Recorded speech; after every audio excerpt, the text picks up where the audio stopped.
गुरुदेव और माँ गायत्री के चरणों में कोटि कोटि नमन। आप सभी को प्रणाम। गहना कर्मणो गति के पिछले वीडियो में हमने मानसिक कष्टों के कारण को समझा था। हमारे जीवन में मानसिक कष्ट क्यों आते हैं। इस वीडियो में हम दैहिक यानी शारीरिक कष्टों का कारण समझेंगे। किसी व्यक्ति को जन्मजात अपंगता या अपूर्णता या पैतृक रोग क्यों होते हैं। हमारे शारीरिक कष्टों का कारण समझना हमारे लिए बहुत आवश्यक है। शारीरिक कष्टों में बीमारी, अपूर्णता, जन्मजात रोग आते हैं। इन सब का कारण पूर्व जन्म में उन अंगों का दुरुपयोग करना होता है। मरने के बाद सूक्ष्म शरीर रह जाता है। नवीन शरीर की रचना इन सूक्ष्म शरीर के द्वारा ही होती है। इस जन्म में जिस अंग का दुरुपयोग किया जा रहा हो वो अंग सूक्ष्म शरीर में अत्यंत निर्बल हो जाता है। जैसे कोई व्यक्ति अति मैथुन करता हो तो सूक्ष्म शरीर का वो अंग निर्बल होने लगेगा। फलस्वरूप संभव है कि वो अगले जन्म में नपुंसक हो जाए। ये नपुंसकता केवल कठोर दंड नहीं है वरन सुधार का एक उत्तम तरीका भी है।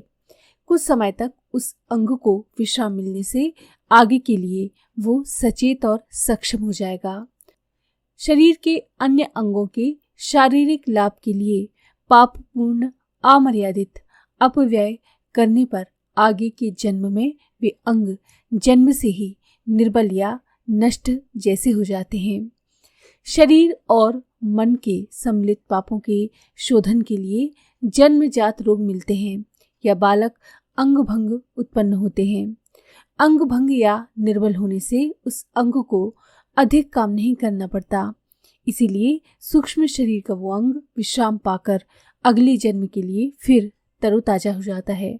साथ ही मानसिक दुख मिलने से मन का पाप भार भी कम हो जाता है। लेकिन मानसिक पाप भी जिस शारीरिक पाप के साथ घुला मिला हुआ होता है वो यदि राजदंड, समाज दंड या प्रायश्चित द्वारा इस जन्म से शोधित ना हुआ हो तो अगले जन्म के लिए वो चला जाता है।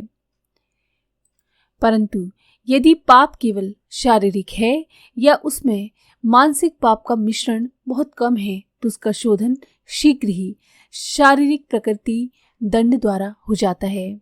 यानी जिन शारीरिक पापों को आप कर रहे हैं उसमें मानसिक रूप से भी आप उतने ही जुड़े हुए हैं तो फिर उसका दंड आपको ज्यादा मिलेगा, अगले जन्म तक मिलेगा। लेकिन आपसे कोई शारीरिक पाप हुआ है लेकिन उसमें आपका मानसिक रूप से जुड़ाव कम है तो वो इस जन्म में आपको भुगतने पड़ेंगे और जल्दी ही उनकी निवृत्ति हो जाएगी। मानसिक पाप जिसमें कम मात्रा में मिला हुआ है ऐसे शारीरिक पापों का शोधन शीघ्र ही शारीरिक प्रकृति के द्वारा हो जाता है। जैसे नशा पिया, उन्माद आया, विष खाया, मृत्यु हुई, आहार विहार में गड़बड़ी हुई, बीमार पड़े। इस तरह शरीर अपने साधारण दोषों की सफाई जल्दी जल्दी कर लेता है और इस जन्म का भुगतान इसी जन्म में कर लेता है।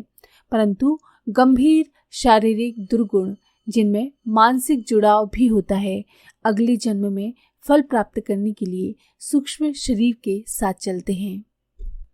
भौतिक कष्टों का कारण हमारे सामाजिक पाप हैं। संपूर्ण मनुष्य जाति एक ही सूत्र में बंधी हुई है। विश्वव्यापी जीव तत्व एक है। आत्मा सर्वव्यापी है।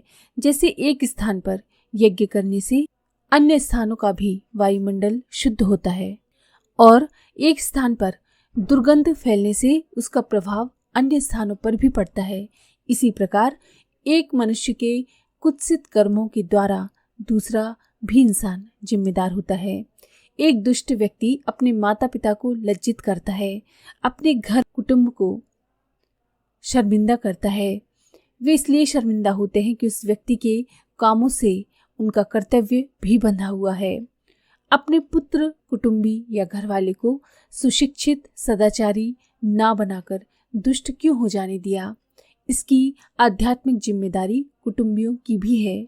कानून द्वारा अपराधी को ही सजा मिलेगी, परंतु कुटुंबियों की आत्मा स्वयं शर्मिंदा होगी, क्योंकि उनकी गुप्त शक्ति ये स्वीकार करती है कि हम भी किसी हद तक इस मामले में अपराधी हैं।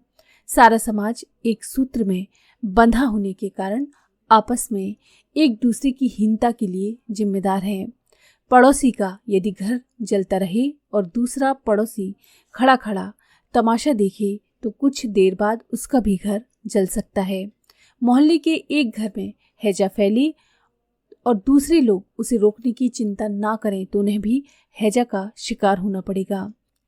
कोई व्यक्ति किसी को चोरी, बलात्कार, हत्या, लूटपाट करता हुआ देखता रहे और समर्थ होते हुए भी उसे रोकने का प्रयास ना करे तो समाज उससे घृणा करेगा एवं कानून के अनुसार वो भी दंडनीय समझा जाएगा।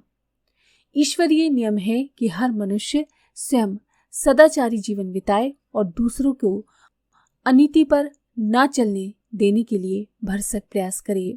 यदि कोई देश या जाति अपने तुच्छ स्वार्थों में संलग्न होकर दूसरों के कुकर्मों को रोकने और सदाचार बढ़ाने का प्रयत्न नहीं करती तो उसे भी दूसरों का पाप लगता है। उसी स्वार्थपरता के सामूहिक पाप से सामूहिक दंड मिलता है।